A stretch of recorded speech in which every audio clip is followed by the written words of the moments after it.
मराठी चित्रपटसृष्टीच्या काही ताज्या घडामोडी घेऊन मी पूजा सावंत तुम्हा सर्वांचं हाऊसफुल मध्ये स्वागत करते। चित्रपट वेडाने पछाडलेल्या एका तरुणाने 1913 साली आपलं घरदार विकून एक चित्रपट तयार केला।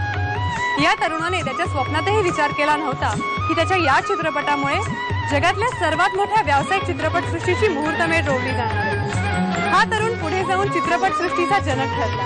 हा तरुण म्हणजे Dadasaheb Phalke. Because I am Dhundiraj Govind Phalke from India. I want to make a motion picture. Can you help? 2008 साली चित्रपट वेडाने आणखीन एका तरुणाला झपाटले। त्यानेही आपलं घरदार गहाण ठेवून एक चित्रपट तयार केला, हरिश्चंद्राची फॅक्टरी। या तरुणाने त्याच्या स्वप्नातही विचार केला नव्हता की त्याचा हा चित्रपट जगभरातल्या चित्रपट महोत्सवात डोक्यावर घेतला जाईल। तर या तरुणाचं नाव आहे परेश मोकाशी।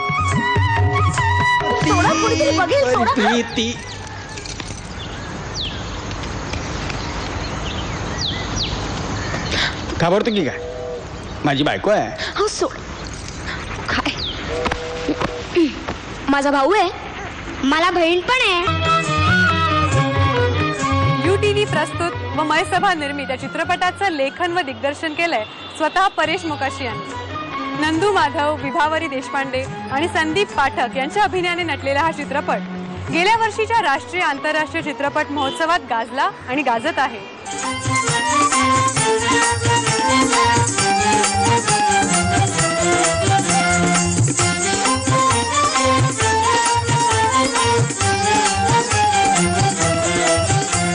त्या काळचा साधेपणा, निरागसपणा, ह्या कथेतला जो एक ओरिजिनलपणा आहे तो समोर आणण्यासाठी जास्तीत जास्त साध्या पद्धतीने कॅमेऱ्यातून ही चित्र उमटली गेली पाहिजे।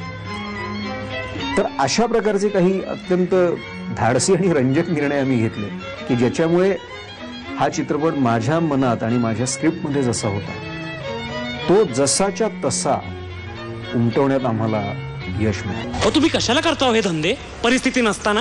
हा, गोधरा आठवतोय ना? गोधरा काय? तुम्हीच सांगितली होती हकीकत। काय आठवा स्टील फोटो काढण्याचा धंदा काढला होता, 2 दिवसात बंद पडला तो। आणि आता हलते फोटो काढतायत। अफवा पसरली म्हणून बंद पडला।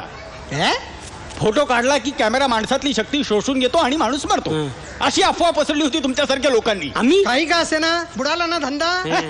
आणि आता हलते फोटो काढण्याचा धंदा काढतायत। काय सांगायचं याला? चला, ज्या कलाकारांची लायकी ही कुठल्याही चित्रपटात आणि नाटकात आणि मालिकेमध्ये प्रमुख भूमिका करण्याची आहे त्या सगळ्या माझ्या कलाकार मित्रांनी 2-2 आणि 5-5 मिनिटांच्या भूमिका ह्या आमच्या विषयासाठी, फाळकेंसाठी, ह्या आमच्या धाडसी कार्यासाठी करण्याचं मान्य केलं। प्रत्येक जण झटून काम करतोय 2-2, 5-5 मिनिटांच्या भूमिकातही, आणि त्याच्यामुळे ह्या सगळ्या गोष्टींना जो काही उठाव मिळाला त्याला तोड नाही। ते नाही,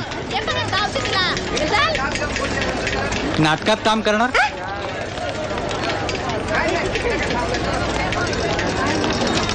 नाटक हरिश्चंद्राचं।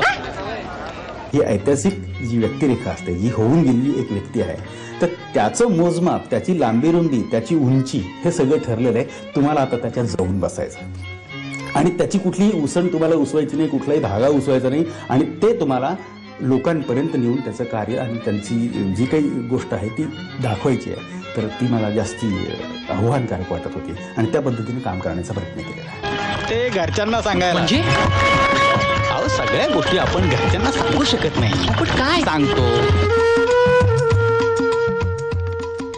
दादासाहेब फाळके म्हणजे बहुआयामी व्यक्तिमत्व आपण ज्याला म्हणतो तसं होतं। 1885 साली ते जे स्कूल ऑफ आर्टला डिप्लोमा करायला आले, म्हणजे ते कमर्शियल आर्टिस्ट होते। त्याच्यानंतर ते बडोद्यामध्ये, अहमदाबादला, गुजरातमध्ये काही काळ होते, तर तिथे ते फोटोग्राफी शिकले। एका न्यायाधीशाकडनं ते प्रिंटिंग प्रेसचं हाफ टोन आणि त्यातल्या ज्या काही तंत्रकला आहेत ते त्यांनी एका न्यायाधीशाकडनं, वालावलकर म्हणून होते, त्यांच्याकडून त्यांनी शिकून घेतलं। मधल्या बेकारीच्या काळामध्ये ते नाटकाचे पडदे रंगवत। एवढंच नाही तर ते आर्किटेक्ट होते, त्यांना गोल्ड मेडल मिळालं अहमदाबादच्या एका औद्योगिक प्रदर्शनामध्ये। शिवाय ते एका मौला बख्श नावाच्या संगीत स्कूलमध्ये ते संगीत शिकायला गेले, गाणी शिकली। त्याच्यानंतर काही काळ त्यांनी कीर्तनं केली। त्याच्यानंतर ते जादूचे प्रयोग करायचे। एका जर्मन जादूकाराकडनं त्यांनी प्रयोग शिकून घेतले होते आणि जादूचे प्रयोग करत, आणि केळफा नावाने त्यांनी प्रयोग सुरू केले होते। किंवा ते आर्किओलॉजी डिपार्टमेंटला त्यांच्या तिथे त्यांनी काम केलं. म्हणजे प्रत्येक ठिकाणी जाऊन त्यांनी एवढंच नाही आता एक उल्लेख त्यांचा असा की त्यांनी ते उत्तम बागकाम करतो. तर अशा सगळ्या गोष्टींचा संगम त्यांच्यामध्ये झाला आणि ते कॅरेक्टर उभं करायचं म्हटल्यानंतर जरा जबाबदारी, जरा नाही पूर्ण जबाबदारीच होती असं मला वाटत होतं. शेवटचे 57 रुपये उरले. हे नाटक करण्यासाठी जो अभ्यास करावा लागेल ना त्यालाही पुरणार नाही.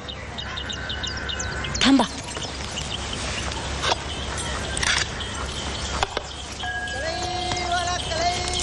$59 झाले. तांदूळ पण संपत आलेत ना. दागिने देऊ? नको, एकदम दागिने नको.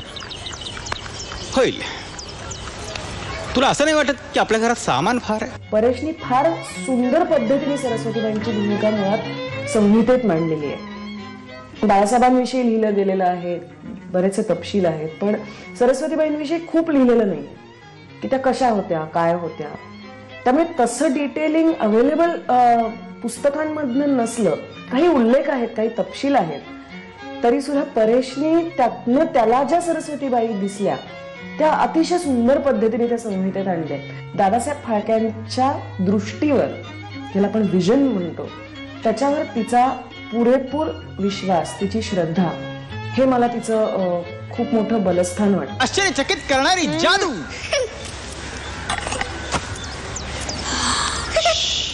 अहो काय विकताय ते तरी सांगा. राम, कृष्ण, लोकमान्य टिळक, ते तर जिवंत आहेत. बघ, नाटक काय फक्त मेलेल्यांवरच काढतात का? अरे सगळ्यांना कळेल, आवडेल अशी गोष्ट पाहिजे. आपली संस्कृती दिसेल अशी गोष्ट. संस्कृती म्हणजे काय? आणि आम्हाला तुम्ही विचारलंच नाही. आहेत का हरिश्चंद्र तारामती? मामा, दादा, राईट, हरिश्चंद्र. की हा जो सगळा काळ उभा केलेला आहे आम्ही, ज्या मनोरंजक घटना अत्यंत ठाशीव पद्धतीने तुमच्या डोळ्यांसमोर उलगडणार आहे. एका मराठी माणसाने जगातल्या सगळ्यात मोठ्या फिल्म इंडस्ट्रीचा पाया कसा घातला, ही अभिमानास्पद, ही प्रेरणादायी गोष्ट घेऊन आम्ही तुमच्यासमोर आलेलो आहोत. तर ती मोठ्या पडद्यावर त्या गोष्टीला पूर्ण न्याय मिळेल अशा पद्धतीने पाहण्यात अर्थ आहे.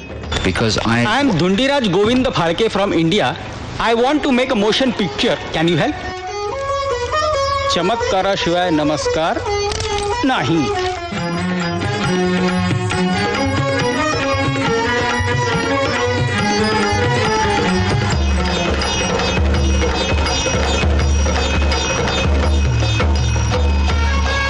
नुकतीच राष्ट्रपतींची शाबासकीची थाप मिळालेला परेश मोकाशींच्या फॅक्टरीतला, जमून आलेल्या भट्टीतला पहिला सिनेमा येत्या 29 तारखेला तिकीट खिडकीवर चमत्कार घडवण्यास सज्ज आहे.